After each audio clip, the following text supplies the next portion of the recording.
Okay, I'm recording. Okay, great. Okay, so hello everyone. Welcome to the Stellenbosch Department of Sociology and Social Anthropology, the Mellon Seminar Series. You may be familiar with this series. You are, of course, as our every Thursday afternoon. But this is the first webinar of the year, and hopefully it's an opportunity for us to connect, to learn something new and to keep a kind of intellectual community. We appreciate that it's been tough this year, so thank you for joining and thank you for following this video and being part and taking part. So today I'd like to welcome Dr. Alhourani. Ala is currently a postdoc and a lecturer in the Department of Religious Studies at UCT.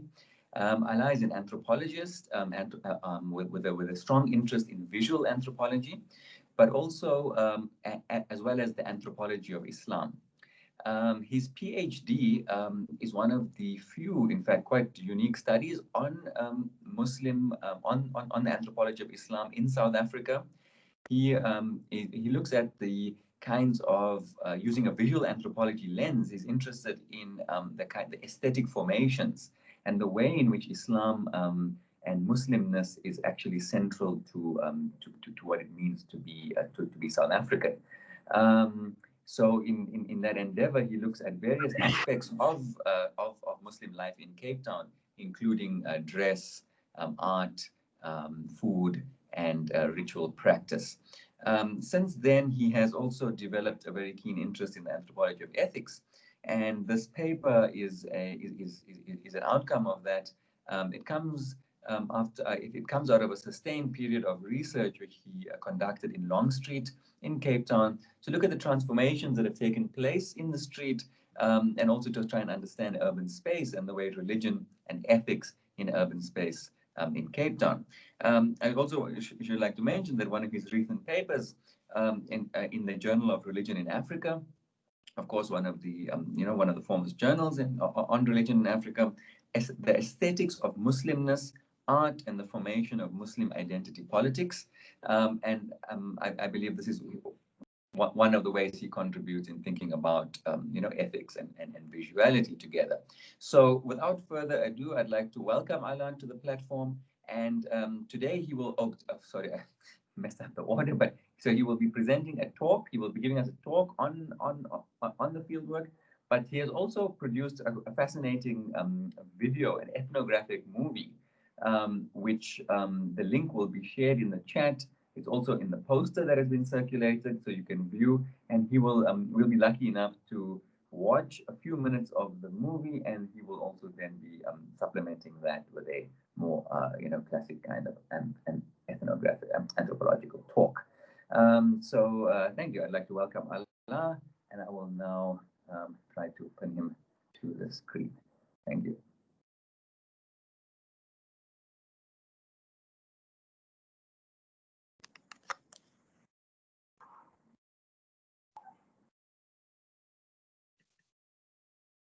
Okay, Allah, you have the platform. Thank you all, and thank you, Shaheed, for this introduction.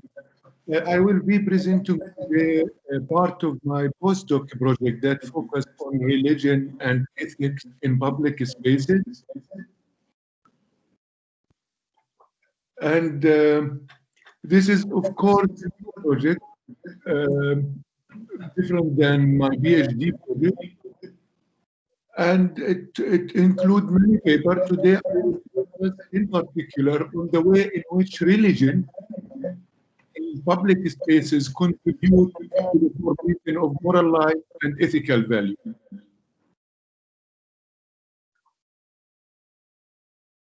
I hope you're hearing me clear.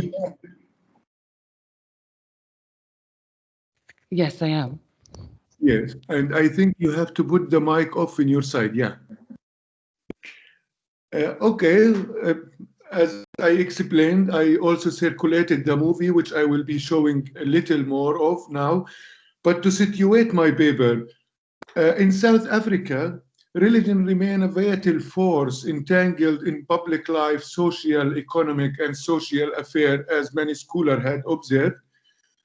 Within the global south and the global north, the public life of religion and the strong material presence of religion had revolted the early speculation about the decline of religion from public life. And this had, of course, led to what became known as the post-secular turn. And this post-secular turn had accommodated and had recognized religion as constitutive part of public life, of civic society, and of political institution. What concerned me is that this post-secular term were still following a secular reason, and therefore they preference a rational form of religion, hence relegating the aesthetic experience and the aesthetic life of religion to the realm of a private and that is detached from social and public life. And that goes back to the early Protestant reformation of religion and Max Weber thesis. We can't unpack it now, but I guess you're familiar with. For me, for this research project, in order to evaluate the ways in which religion contribute to shaping ordinary ethics and moral value, I focused on the aesthetic of religion and the sensational way in which religion contribute to shaping ethical life. I focused on Longstreet, and this paper that I'm presenting now, it's based on a 10-month ethnography in Longstreet, during which Shaheed had joined me many times to my field work.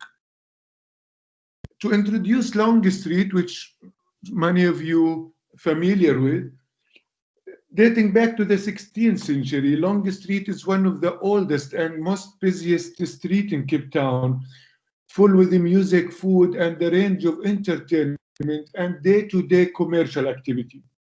Longstreet is a public space of conviviality and difference, a hybrid social reality marked with growing urbanization, globalization, and neoliberalism, and overseen by a constant presence of security that always in Longstreet. One of UCT students who I meet in Longstreet and who frequently visit Longstreet, party, meet a friend, and eat, describe there is no law and no ethics. It's all about the flow, the vibe, the energy. Like you just flow in and out. Your ethics are always evolving and changing, depending on which flow you decide to join that day. Of course, many other research intellectuals had alluded to this complexity and fragmentation. So one can see that the everydayness, complexity, social entanglement, and the remarkable increase in social problem instigate innovation, dynamism, vulnerability, unpredictability, and potentially breakdown of the ordinary ethics in and of Longstreet. The street is full and with social problem and ever increasing social problem that resulted from a revival of the class difference and unprecedented increase in the number of homeless, sex workers, drug dealer, and thieves. Every time I walked through Longstreet, I was followed by a homeless man, woman, but mostly children, often begging very gently, "Sir, I don't want money, I want bread. Please buy me bread." The homeless are very present in Longstreet days and night. Most of them are adult. Most of them who I meet even when they were kids, because I've been on and off Longstreet as part of my social life since 2003. So many of them, I realized that they have grown up in Longstreet. They target the new faces and often interrupt any couple on date. They perform homelessness. They perform homelessness using the same tactic and language of begging. They are very persistent to the extent that cause an awkward social encounter where people often had to apologize for homeless for not having change or cash. Their tactic performance of homelessness take advantage of social interaction in Longstreet. Homeless who live in Longstreet and around Longstreet share a sense of guilt, fear, social exclusion, humiliation, and disrespect in general. They complain that people treat him with disrespect and ignorance, indifference. They express serious resentment toward the security abusive behavior toward him. According to Nisreen, one of the homeless, which we will be introduced to more now, the CCIT, the security of Cape Town City, had, I'm quoting here, the CCIT security had to learn how to treat people. They have no manner. They treat us like animal. We also human, and we have a human right to. Despite the sense of social exclusion and disrespect, homeless, and here I quote Kelly, one of the homeless who I met closely, perceived Long Street as a funny place, full of people and new faces. The social life of Long Street offered homeless an opportunity for begging. Of course, many of them prefer Long Street other than other area in Cape Town because new faces happening there, and then there is opportunity. One of the PhD being written about Long Street by Giovanni Cepeso, the PhD title, "The People of Long Street," she described for homeless in Long Street, random opportunity become not only the tool to survival, but reality itself. Nisreen, a 58 years old, a Muslim woman, was born and raised in Bukab. She had been homeless for 25 years, living in and around Long Street. She loved Long Street during the day, but she avoided its risky night at night and party vibe. She had been a drug addict for almost 20 years. She expressed guilt and shame of losing her family and losing her Muslim community. Nisreen told me, I quote, "Sad, I fucked up. My family don't believe in me anymore. They forgave me twice and took me in, but I went back to drugs. Now I'm homeless. It's a hard life. No food, no place to sleep, no respect." The various compromise and the disrespect that Nisreen faced challenge her self-formation and the claim of an ethical identity. She continued, God, he, referring to God, knows my life. It's not easy. He knows, he forgive me. I'm a good Muslim. With these words, Nisreen confidently claimed an ethical character. Her comfort and trust in God's willingness to forgive allowed her an imaginative sensory experience of recognition, inclusion, of being and of belonging to an imagined Muslim community in Cape Town and elsewhere even. She feels proud and happy that she did not use drugs for the last 8 months. This is not her first time to stop drugs. Of course, she tried many times before.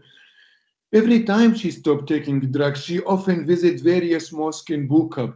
Nisreen feels welcomed and supported by the women at the mosque. Most of them know her. She explained they do not blame her or admonish her or disrespect her or exclude her. When Nisreen described her time in the mosque, she seemed happy and re-enchanted into her family and Muslim community. She described her time in the mosque. I quote, "I pray and read the Quran, but mostly actually doing nothing, just sitting there alone, thinking. It's like meditation. It's a very peaceful place." She expressed nostalgia and attachment to her childhood and adulthood in Bukab. She recalled, "I went to madrasa, Islamic school, and I used to wear the hijab."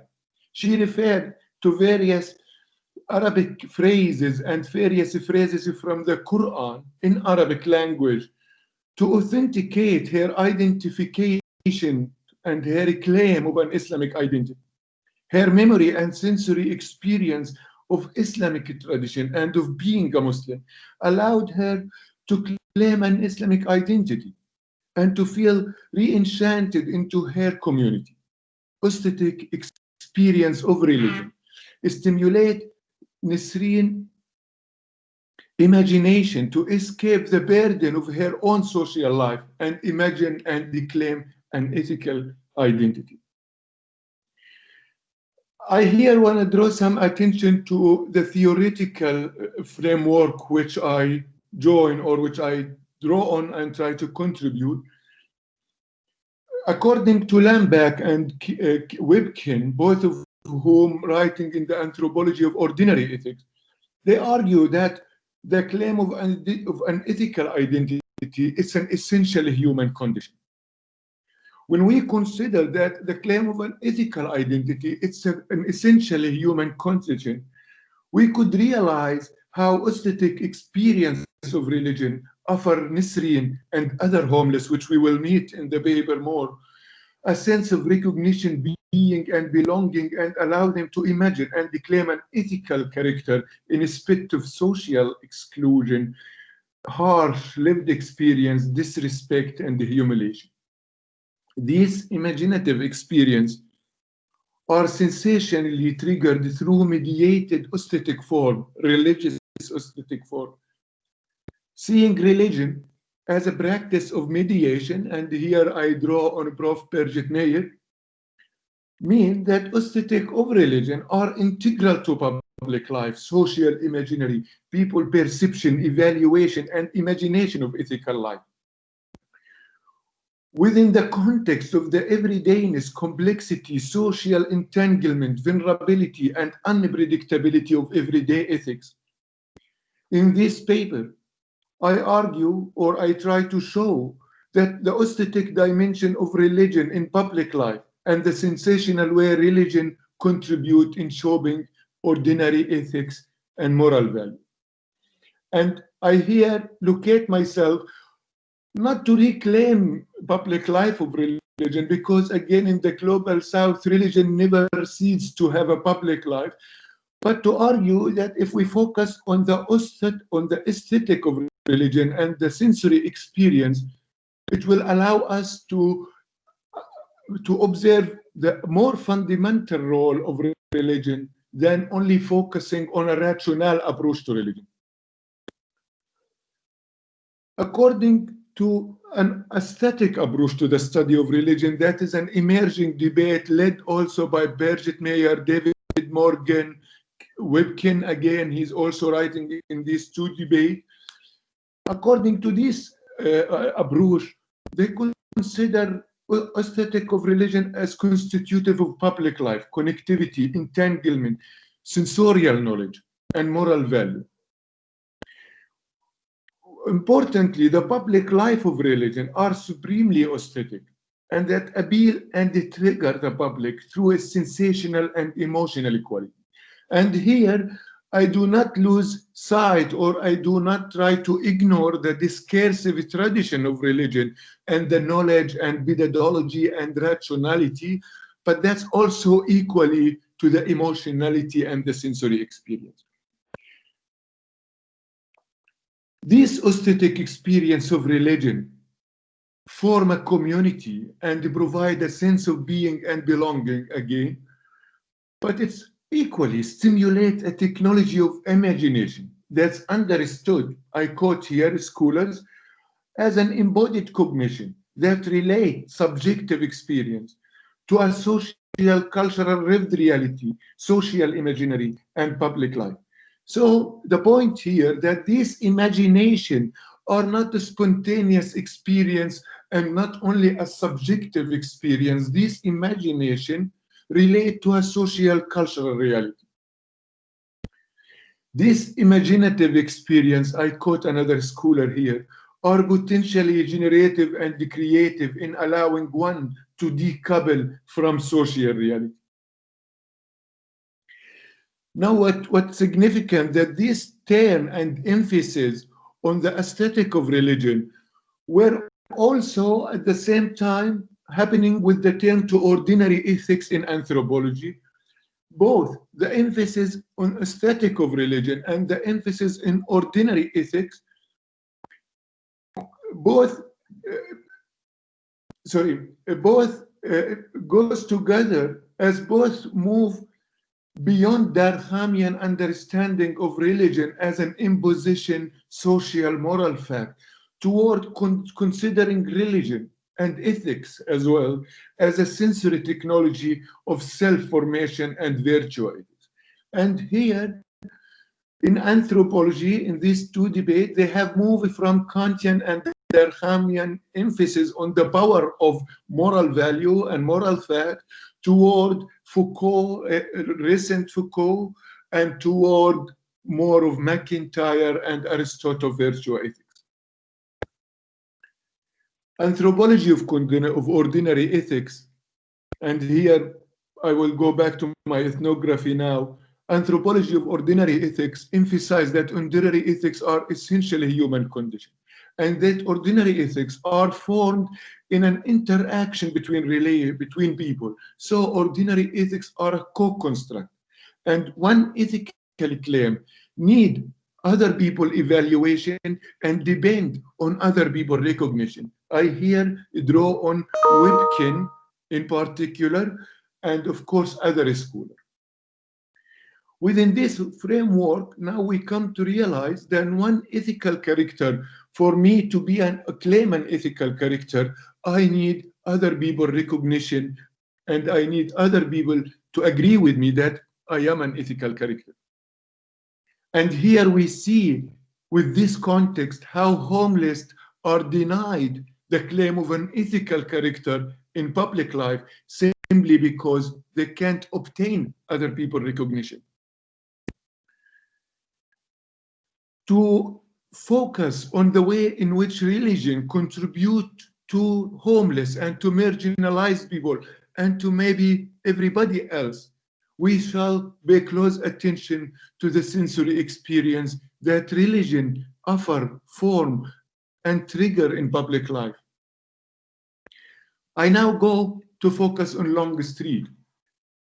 And Longstreet, since 1999 and 2000, especially through the Kiptonian Project Partnership Project, have witnessed a new waves of neoliberalism and deglobalization. And this neoliberal reform, as a scholar had argued for many places in the world, had resulted in social exclusion based on a class inequality. Many scholars raise the concern about the way in which cities, under the condition of a growing neoliberalism and urbanization, produce an exclusive space marked with remarkable class inequality. So even the city of Cape Town had issued the bylaw, and this bylaw do actually impose a certain conduct in Longstreet, and this is why they have the CCIT is to implement this bylaw. And this bylaw are very much focused on homeless movement and on especially they don't allow homeless to be in and around Longstreet. I here also benefited from various scholars in South Africa who study city, and with my mind here, the book called Imagining the City, an edited book by Stephen Field and other scholars contributed to this book. All of them study Kiptonian city and other city in post-apartheid South Africa through people, memories, and narrative. And within this framework, they understand the cities and the space along Macy's theorization as a relational space that is marked with complexity and entanglement and intimacy and conviviality and difference, of course. Seeing Longstreet as a relational space now allude to the complexity and the everydayness. Of course, we're familiar with the theorization also of the everydayness. For John, for example, in Longstreet, he described Longstreet as the one place where you can just be what you want to be, no rules, no ethics. Mary, another person I met in Longstreet, said, Longstreet, it's fine, it depends on what time of the day Longstreet, but if you have the ethics, Longstreet, fine. If you don't, it's very morally corrupt. Through my ethnography, it became clear that there is two phases for Long Street, one during the day, one during the night.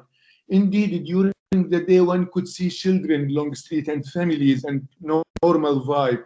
People describe it as a neighborhood. But during the night, it's really loud and parties and drug dealers and sex workers and thieves and too much alcohol. It's an open air party to some extent. I noticed also during my field work that people's social interaction with me and evaluation to me and to others, of course, highly depend on my appearance. If I look good or if I don't look good, or what do I wear or how do I look. Now, this is an ethical insult to other people's character when somebody uses this bodily appearance as a frame of judgment. But with this in mind, we could now realize how homeless people in Long Street are casted out, constrained, their body appearance constrains social interaction and deny him a recognition of an ethical character. One of the people who work at Lawless as a waiter, Kaya, described Long Street as a person. It's a pretty face, but have a black heart. She explained that while she's serving people are sitting outside of Lawless, they smile and they're friendly, but when a homeless approach the table, they turn their face, they show disgust and disrespect. She complained about this behavior and other behavior in Long Street, which is somehow common toward homeless people. Indeed, every time I spoke to homeless people, the security had to intervene and ask me if I am okay, and they wanted to chase him away. One couple who I have been meeting in Long Street since maybe 2005 told me how the CCIT, because they can't arrest him, there is no actual crime, so they often drive him to Table Mountain, drop him in Table Mountain, and then they have to walk back. This often happens. As we saw if the movie, if you have seen the movie, another child intervened while I'm talking to Coben, and he directly confronted the CCIT and confronted them of why you chasing us, why you not stopping the drug dealer. He even claimed that there is some deal between the security and the drug dealers. This is very clear in the movie. However, while many people supported and seem in common with Kaya's sympathy and concern about homeless, many other people were a bit careful and they even blamed the homeless. For example, Frank, who worked as a bodyguard of one of the restaurants in Long Street, described the homeless as follows. These homeless are not they are not well, okay. The homeless are a good actor. They are not homeless. They are hopeless. These kids do not look for work. They don't want to work. They want food and free drugs. Now, people evaluation in Long Street draw on a plurality of moral system, including religion, the bylaw, human rights, democracy, multiculturalism, all these discourse, secularization as well, all these discourse form in various ways a moral judgment, a moral frame for judgment for people. In the course of every day, people shift between these moral systems and use different moral systems. None of these moral systems are free of contradiction, although each have a certain power or certain force of people, but they also open to new rules and the new making. Like, for example, one of the bar that is Bob's bar, he's just next door to one of the mosques.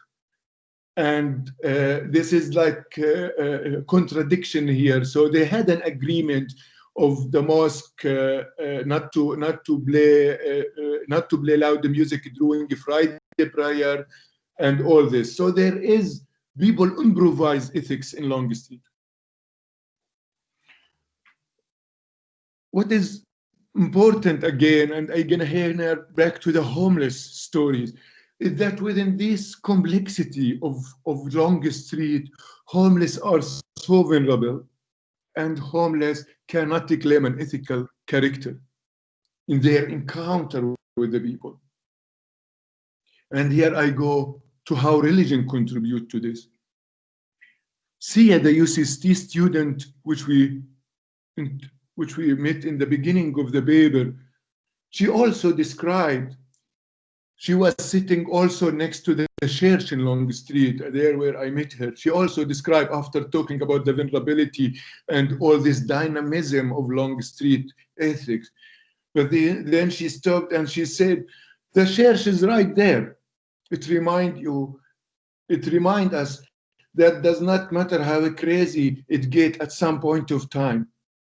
There, aesthetic of religion, the visual formation of the church, mediated religion in public life and reminded Saya to reflect on her practice and social life. Aesthetic of religion form a significant part of Long Street public life and built environment that date back to the 18th century, like the very first beginning of opening Long Street. The most visible aesthetic of religion in Long Street, it's the church at the top of Long Street, which were built in the 1861. The oldest mosque in South Africa also were built on Long Street. This is the one next to Bob's Bar, were built in 1807. And there is the third mosque. All these mosques and this church, of course, partly active, like the active Friday, the church will open Sunday, but their aesthetic formation, their visual formation remain there 24 hours, and it does mediate religion in public life. So it does have a power and does have an influence on people, reflection and ethical judgment. Beside this institutional religion, as we saw in the movie, I wish you saw it, there is, of course, many other institutional religion that come to Long Street, like the Dawah movement, like a group of volunteers from different churches who come to clean the Long Street and offer emotional support for homeless and for sex workers, and sometimes distribute food. There is also Hare Krishna that is visit Long Street from time to time, very visible in Long Street. Of course, one could argue that Rastafarian are also there, and some people consider him as religion. Of course, there is lots of other religion that I could not see, but I know that it had an influence on Long Street. For instance, lots of Long Street people, business people, and the visitor in Long Street, also Jewish. And the Jewish community who around Long Street had a long history of the soup kitchen that started in the 1950s and 60s in Bukab. And they still offer food at the edge of Long Street, not directly in Long Street and not in visible way. But I do know about various soup kitchen around Long Street that offer food to homeless. In speaking with the institutional religion, I must also clarify that all the mosque and the church did not have interview with me. They keep delight. But I interviewed the representative of the Dawah movement of the church group, that is a group of volunteers from various churches, and I interviewed Hare Krishna, of course. All of them affiliated to institutional religion. All of them have a formal discourse and a formal plan. All of them complain about the lack of ethics in Long Street, but each of them have his own moral value, has his own religion as the solution of Long Street.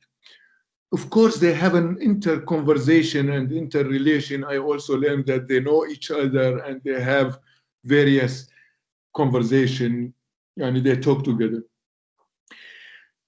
People evaluation to religion of Long Street was not only positive as well. People, some of them were positive and really admire the ways religion contributes, but others were very critical about religion. and others were very oblivious about religion. Even some did not know that there is religion in Long Street. However, what mattered is that those who were critical about religion were critical about institutional religion, but not about religion itself. For example, one of the restaurants in Long Street, halal restaurant, were opened by a guy called Riyadh. And in my interview with him, he was complaining about how religion do not contribute to Long Street. There is no church, there is no mosque, there is no ethics. He described Long Street as an epitome of evil, which we met in the movie. And in fact, I one day met him while Shaheed was with me as well. And his critique is against institutional religion. Therefore, he don't use halal sign, for example. But he is a Muslim and he pray and he listen Quran in the restaurant and he pray in the restaurant. So one need to differentiate between religion and the people critique to an institutional religion. And my point here to emphasize that the sensory experience of religion are sometimes free from doubt or free from a critique. People might critique institutional religion or an ideology or a discourse, but hardly can criticize the aesthetic experience of religion. And of course, we have people critical of religion at all, totally, not to deny this. I want to conclude with my story about another two guys, homeless, who I call Freddie and Kelly. I must say all the name I had to be confidential because that's how they requested. So both of them are homeless and sex worker who have been sleeping and living in and around Long Street for the last 15 years. I have been seeing him all the time, dancing every weekend in Long Street. I must say it's also challenging for me to have a conversation because they often on drugs. So they're either very happy and dancing or they're either depressed or very emotional, the conversation. Of course, they complain about the security treatment and they complain about the social life, yet they admire the opportunity and the fun. They expressed fear because they have been raped by gangsters many times and they feel unprotected by the security. So they really express serious fear of being there. And they explain that they're doing drugs to escape all this. If things were better, they may be sober up. They were explaining that they are actually begging. They are not a sex worker, but if nobody gonna give money, and exactly as they describe, we saw even in the movie that people don't give money, but people maybe offer him business. So, and this is how their sex work story started. So they don't mind to go do business in order to eat and smoke their drugs.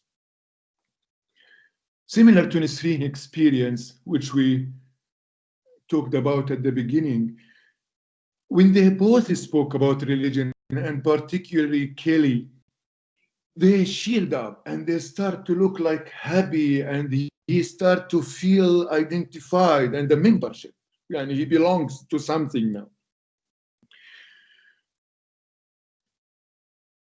He recalled, now I called him, we spoke about his early days when he used to go to the church. He used to live with his family and then he ran away to Long Street. He's from area around Cape Town in Western Cape. I used to go, I caught him here. I used to go with my mom to the church on Sunday. I loved it. I was the best singer. I love singing. This is why I sing now.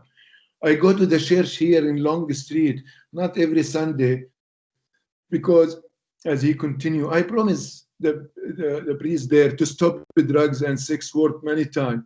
They, the church, know I do drugs and sex work. They treat me good. They understand why I'm like this. And the good things that the church every day, you are welcome to go there and cook. They give you some food and then you cook. So this sensory experience again, and this imaginative or real sensory experience allow home and refugee for homeless and for other sex worker as well, who I also interviewed, to escape people judgment and to claim an ethical character. And here where my contribution to the theoretical debate, in which I would like to conclude, is that in the study of religion and in anthropology of religion, it had been heavily dominated by an interest into a rational approach to religion, according to the secular reason. And that had meant that we had ignored a great contribution of religion and the way in which religion are socially entangled. This aesthetic approach to religion, or the emphasis on the material culture of religion, also draw on the aesthetic critique to enlightenment from Benjamin Adorno, who also were concerned about art in their field. So my contribution here is to bring these two approaches, the anthropology of ordinary ethics in one hand, that somehow also do not make justice to religion because they don't study aesthetic of religion. And I contribute to the aesthetic approach of religion by showing how this sensory experience not only about religious identity, but it also an ethical project. I shall conclude here. I don't know how long I spoke. I hope I did not talk long. Back to you, Shaheed.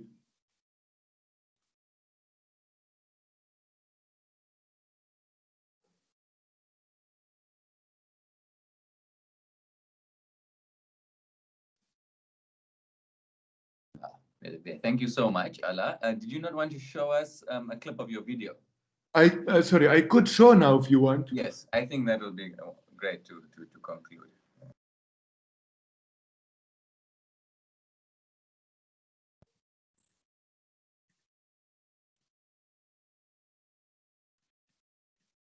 Can you see my screen now?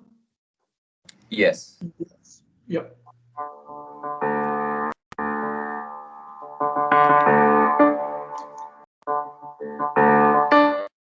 Long street, you see, God will never meet the long street because at the same time demons and demonics come to repeat the same story twice. When we talk about God, they say it's not nice. That's why we talk about the higher power.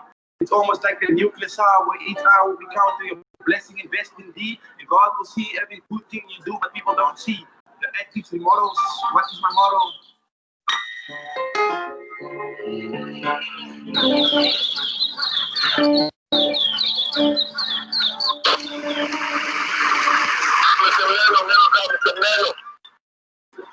Yeah, send, hello, I'm suffering, confirm. Confirm. No, Papa, I'm coming, confirm.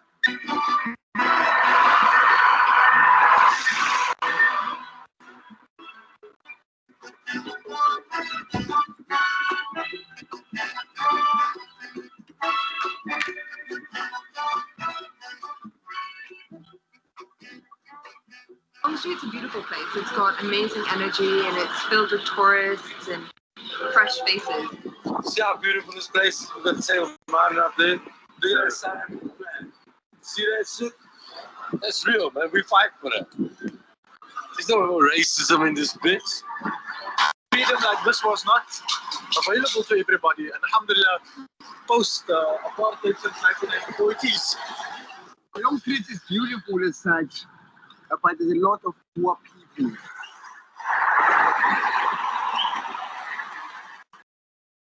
It's a street not designed for the poor, man.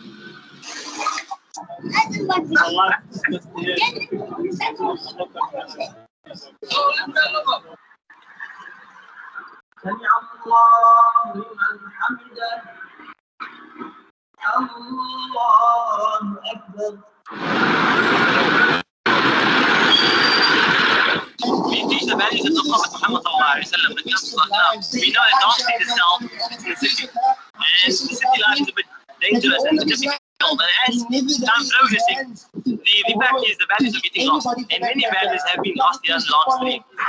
Long Street, the real problem are the drug dealers. Long Street at night during the days, chalk and cheats. Long Street is the one place where you can just be what you want to be at that moment. No rules. Anything goes. Anything goes. Right here, there's a mosque. There's Hare Krishnas who walk up and down and sing songs and give out flyers.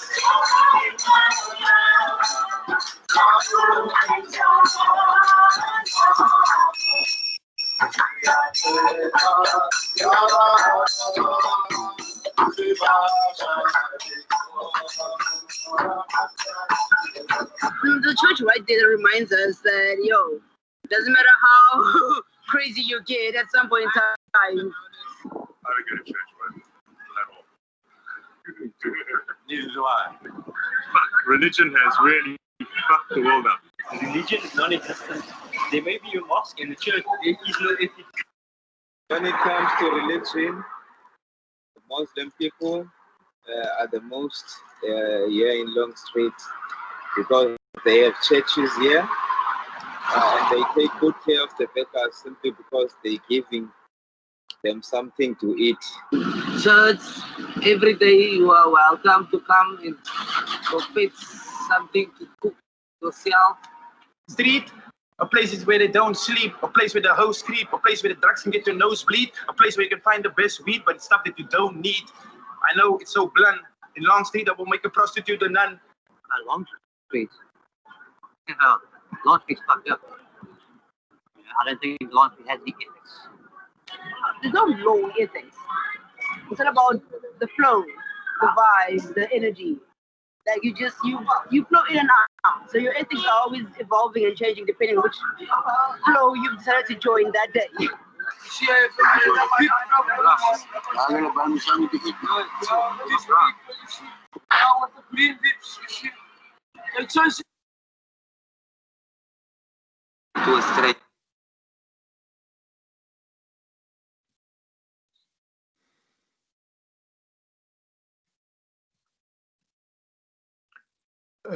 Okay, back to you, Shaheed. I guess that was...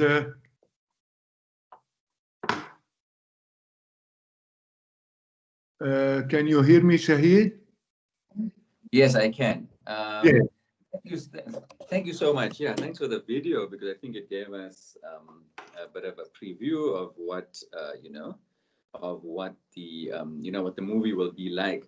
So for those of you who are getting this on YouTube, you will see below the Vimeo link is posted there, so you can watch it in your own time.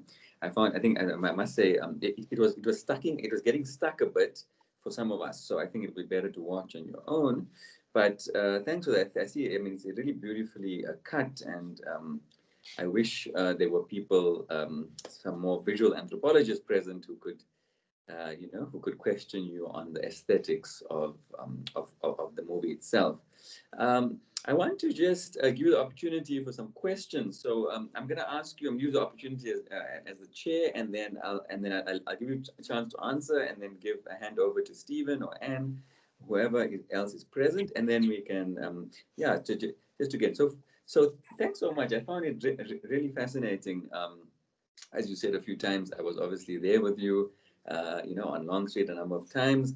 But at the end of the day, I mean, the kind of theoretical contribution and the way your analytical insight is obviously something I'm not necessarily familiar with. But I wanted to, so what I was thinking as I was listening to you is that what's so fascinating about this paper is of course the question of the urban space. But the one thing you're really bringing in, of course, is the place of religion, right? You're bringing the place of religion, and you're bringing it into the urban in a place where often people, would not be looking for it. So the one thing that comes up, of course, right, is this kind of the built presence of Islam, of Christianity in the Cape. And so I think so maybe you can comment a little bit on that. I think some of the church and the mosque you referred to are quite old, at least 19th century, maybe 18th century. So I guess my one question is just to give us more background on those spaces.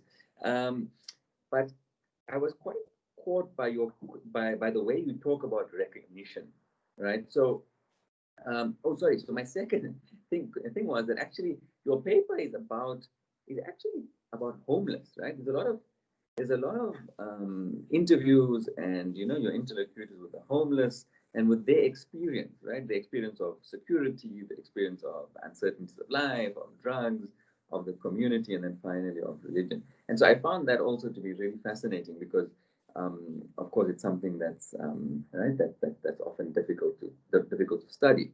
So, but then I was so my question now finally, sorry, was about this question of recognition. You suggest that I like the way you bring on this question of ethics and recognition, right? So to have an ethical character, to be a person, to be a human in some ways dependent on this recognition. And the homeless, they experience a kind of a facelessness almost, right? They just have to be moved, maybe perhaps abject in some sense. But then you introduce, but they appeal to religion as giving them a sense of an ethical self or a sense of a selfhood. So I was wanted to ask you, why is religion able to offer this?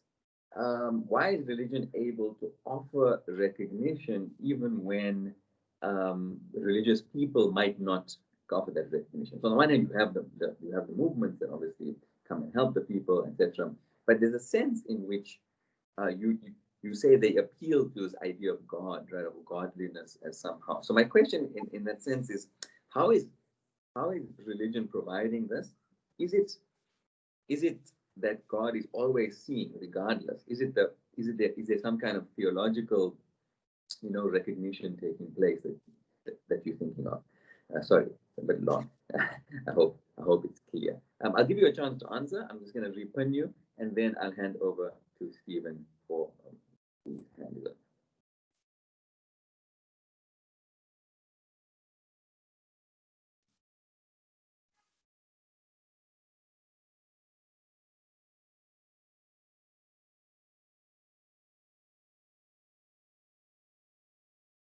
Sorry, Allah, you may answer. You can turn your video. I have two questions. One, we can't see you. You can put your video on. I have two questions. One is your question and one on the chat, that there seemed to be an association between Islam and the material practice of giving food. I shall answer these two questions with the same framework. Why religion and why religion contribute? I don't want to sound too much to level down the religion to a matter of psychology, or to think of religion along the line of Marx as the opium of the masses, allow people to escape the burdens of social reality. But it's not a is the microphone off? The other Shaheed and I can't hear clearly. I'm muting my. Thank you. So I shall summarize this question again. Why religion? I think of religion as an embodied tradition. And I realize that public spaces indeed are shaped and governed by a plurality of moral systems, human rights, democracy, nationalism, citizenship, being immigrant, being not immigrant. All this plurality of moral system had to some extent effect.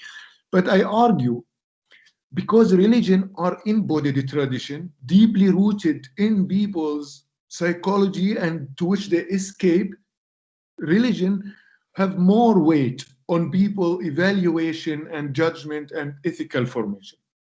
When I ask people about their ethical practice in Long Street, they were not, they were very critical, and they were like bringing justification and evaluation, all this to claim, to counterbalance their ambiguity and uncertainty.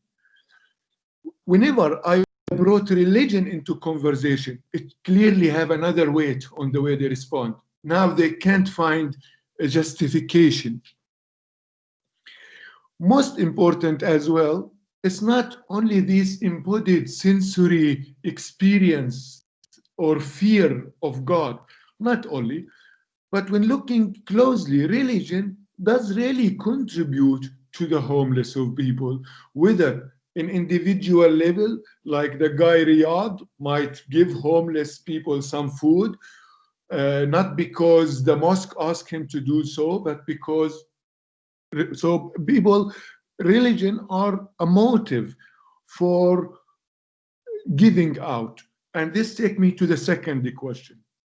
The notion of giving, it's fundamental in all religion. And giving food, it's history for all religion. As I mentioned at the beginning, that not only Muslim, Christian, and Jewish community who also surround Long Street, Hare Krishna, give food. Because this is, shall I call it a religious charity? Maybe. It is a religious charity.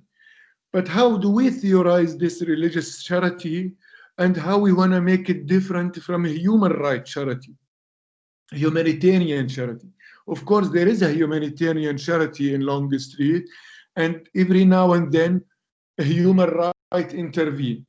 Like if you noticed in the film, most of the homeless wearing the same blanket, and most of the homeless wearing the same Nike shoes. These shoes and this blanket were given to them by human rights activists. But in the daily basis, a human right come in and go, maybe whenever there is occasion. But what remain there is religion. Nationalism might be occasionally provoked or evoked as a moral system, but it don't make sense for many of the immigrants.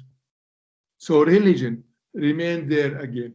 So I argue that religion play more role in affecting people's social life, in affecting ethical formation in Long Street, more than any other moral system that is there. I'm not excluding the other moral system. I'm not saying religion alone, but religion it seems to be have more weight, not only on homeless, but on the public life. I hope I hope I answer your question. How you theorize this with regard to Hare Krishna in Cape Town?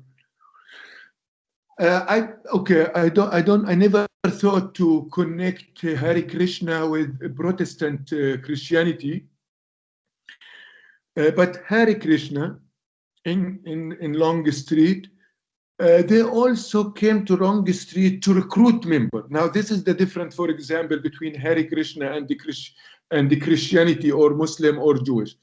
Like the other religion, not their main concern, not really to recruit people. Like they go give food and not missionary, not preaching. Hare Krishna, more than other, it's about preaching and recruiting members. It does provide food, not in Long Street. They have their own workshop and camping. They even, in one of the statements I did not use in the movie, but they claim that they can offer you food and shelter, but you shall adhere to the conduct of Hare Krishna. I never thought about it along the line of Protestant Christianity, but I like to hear from you if you want to connect it. I could think about it later. Okay, great. Thanks so much for that. I think Anne, Anne, thank you for your question, for putting it on there. I would like to, Stephen, do you have anything? Yeah. Hello, thanks very much. I mean, I watched the film last night, which is really powerful, and I'd be interested in your discussion of the film itself. So unfortunately for people, you couldn't see it very well now, but I really would encourage people to look at it on YouTube.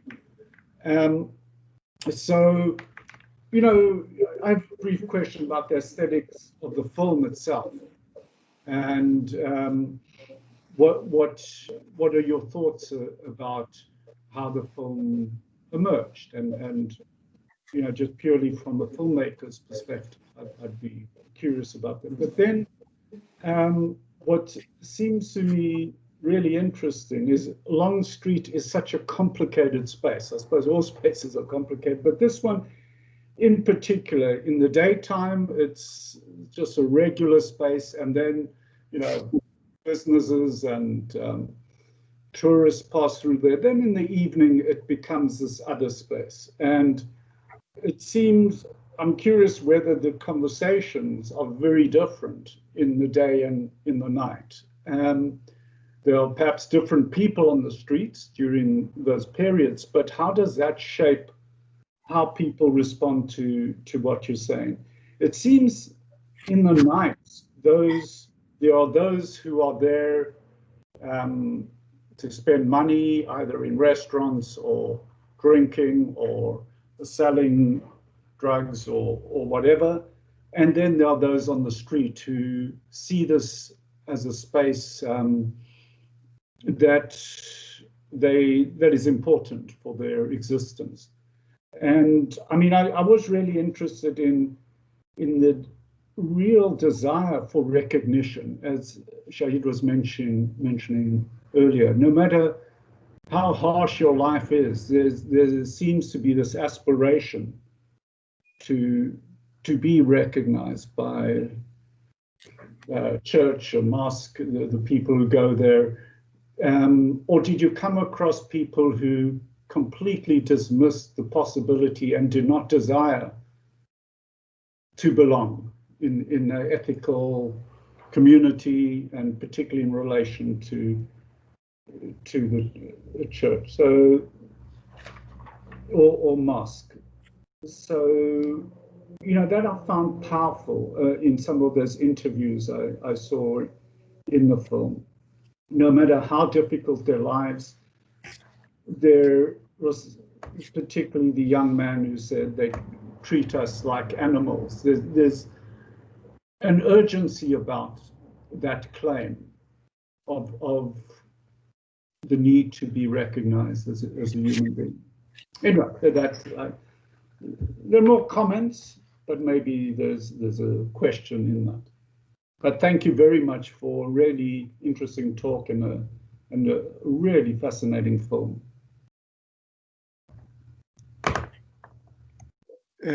Thank you. Thank you very much. Three nice points, I must say. I'm going to start with the film, which also will allow me to speak about the project. This is part of a project in religious study department led by Prof. Abdul Qadir Tayob that investigate ethics, public life, and religion in Africa. So I am one of the participants in this project.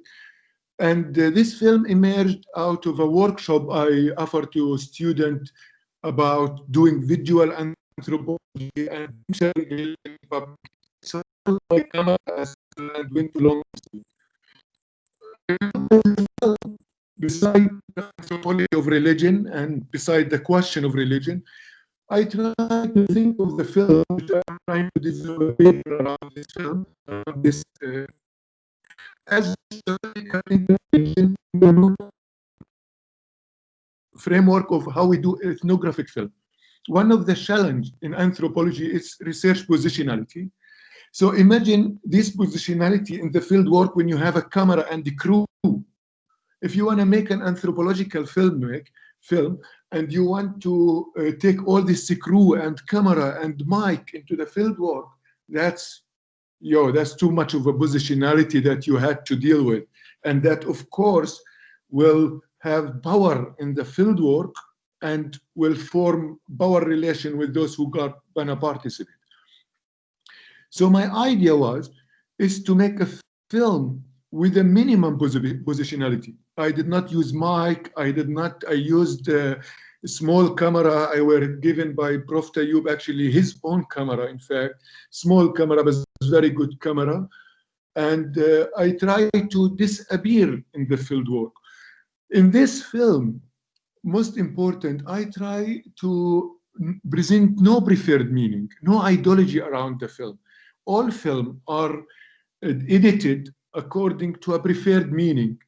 And this is how you edit the regime of aesthetic in the film to lead or to manipulate the audience toward certain set of meaning, that this is what the film about. In this film, I really try to just bring people into Long Street and not to have any other. I hope to publish this paper soon. The second point about the night and the day of Long Street, indeed, it's very different. Like you could realize it on the vibe. Those who during the day are somehow different than those who during the night, especially the visitor and the business. Most of the business during the day, those who sell books and those who sell clothes, and those who sell African gift and the stuff, they close during the night. They only open during the day. So the customer are different. During the night, lots of young people from the northern Sabah, they will come with cars and taxi, drink, and lots of, not a lot, of course, this is how life it is, but lots of party and the drugs. So it's totally different. It's like a disenchanted place. During the day, you can't take your laptop to Long Street. During the night, you can't take your laptop to Long Street. So there is different. And now how people respond, of course, different. During the day, people were more calm to speak to me. During the night, were a bit more speaking fast and nervous. Of course, many of Long Street know me as well because I lived in Buka for a long time and all around Long Street. So yes, the space of totally different.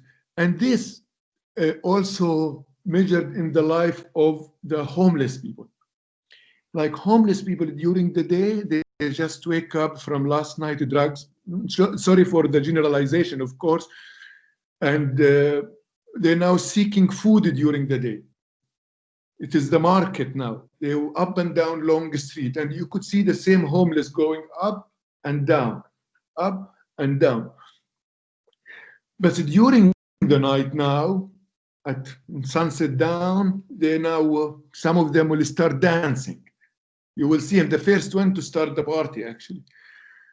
And indeed, it's harmful life. The notion of recognition are an urgent recognition. I were challenged as anthropologist, of course, of how to do this, what to do there. I were allowed, with conversation with my supervisor in this project, to offer him dinner.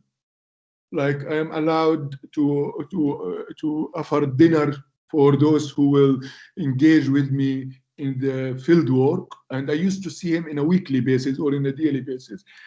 But what shall I do when they do drugs in the front of me? Or what shall I do when there is 12 years old girl just ran away from her family and now she's in Long Street?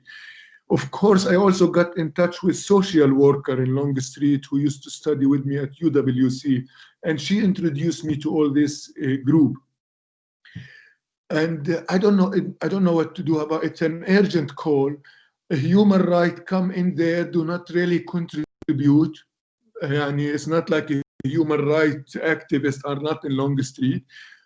I'm not saying religion also changing homeless life, but for homeless, religion provide the space, and not only really imaginary space, but also some basics, food and the stuff, it does contribute.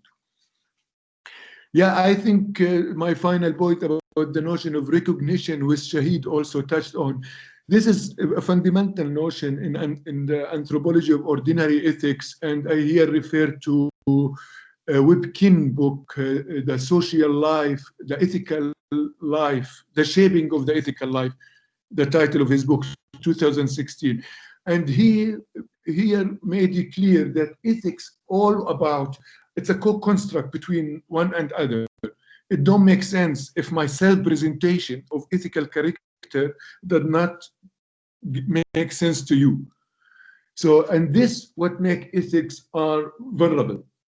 And this is where the notion of recognition it's important. And maybe we shall give him some nice dress code. Maybe this will allow homeless some recognition. Maybe if I want to contribute to solving social problem in Long Street. Sorry. I hope I answer your question, and thank you very much to like my movie and to like my project. Thank you. Okay, thanks so much. Thanks very much. Oh, sorry. Do you want to continue? No. So I should have realized that actually Stephen is also busy with his own movie, so he is the person to think about aesthetics of the film. Would you like to ask Ala a question? I saw you typed it in the chat. Hi, Ala. Now, I was just wondering, given the period we've had over COVID, have you perhaps been able to follow your participants, and what role has the church played in that as well, or who has been at the forefront to help them? I end this ethnography last year, because now this year I am a lecturer. I visited Long Street many times during Corona. I drove through. I keep seeing many of the same homeless in Long Street. But I also now busy with the same field work on another city. I'm looking at Ramallah at the moment. In Palestine, there is a street also that is night parties, and that is multi-religious there. So I'm trying to have a comparative. And I was planning to do something maybe in other cities in Africa. Maybe I go back to Long Street, of course.